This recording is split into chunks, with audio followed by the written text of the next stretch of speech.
British Columbia Institute of Technology acknowledges that our campuses are located on the unceded traditional territories of the Coast Salish nations of Musqueam, Squamish, and Tsleil-Waututh.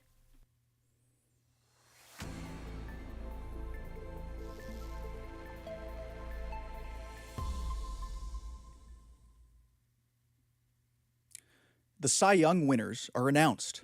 An MLB franchise could be for sale, and Canadian teams pack the NHL schedule tonight. Good morning. I'm Quinlan Curry, and you're listening to BCIT News. Here are your sports updates to 11 a.m. We open on the mound where two dominant pitchers claim baseball's biggest award. Pittsburgh ace Paul Skeens has won the National League Cy Young in a unanimous vote, becoming the first pitcher in 40 years to win Rookie of the Year in one season and a Cy Young the next. In the American League, Tariq Skubal of the Detroit Tigers goes back-to-back, winning his second straight Cy Young. He finished 13-6 with a 2.1 ERA, becoming the 12th pitcher ever to repeat. In Southern California, the San Diego Padres could be headed for a change in ownership. The family of late owner Peter Seidler says it's evaluating its future with the team, including a possible sale of the franchise. The Padres have hired the same firm involved in the recent sales of the Boston Celtics and Chicago White Sox.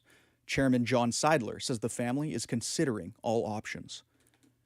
On the legal side of the sports world, two pitchers with the Cleveland Guardians are accused of purposely throwing bad pitches in order to get a cut of the profits made off of sports betting.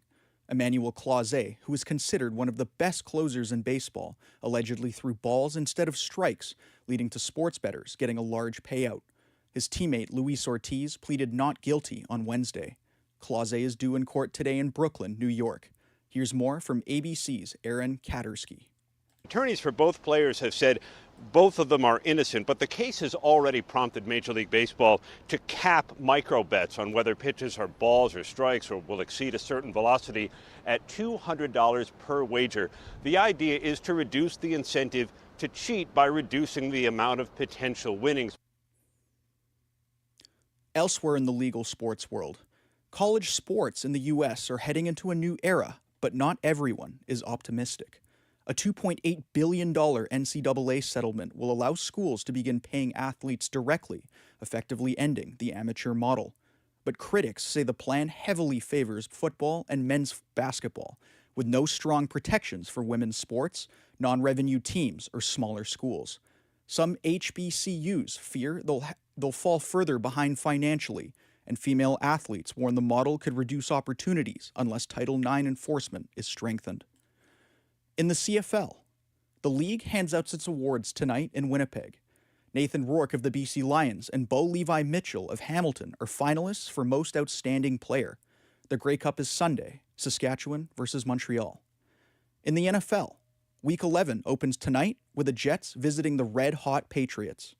On the hardwood, the Toronto Raptors are on the road tonight in Cleveland. Toronto sits just above 500 at 6-5, while the Cavaliers are 8-4, only 2 games back of Detroit in the East.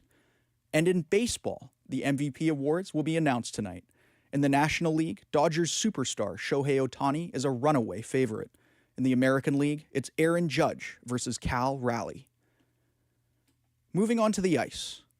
The Toronto Maple Leafs will try to snap their skid tonight without Austin Matthews or Anthony Stolarz. Head coach Craig Berube says Matthews is out maybe a week, maybe sooner, with a lower body injury after leaving Tuesday's loss in Boston. Stolarz is a day-to-day with an upper body issue, so Dennis Hildeby starts against the Kings. The Leafs have dropped 3 straight in regulation and sit near the bottom of the Eastern Conference. It's a busy night across the rest of the NHL with 10 games on the schedule.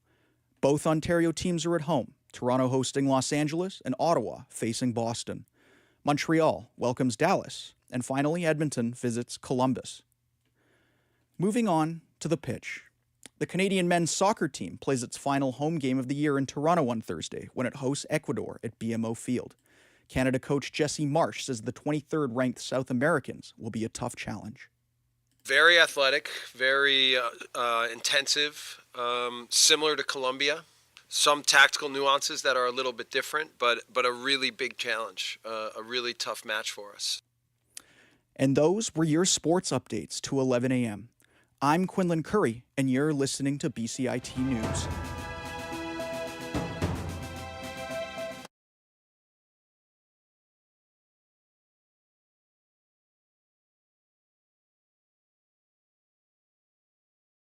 The hands-on part of the program is the main thing that drew me to the program, and it's the main thing that I'm taking away from this program.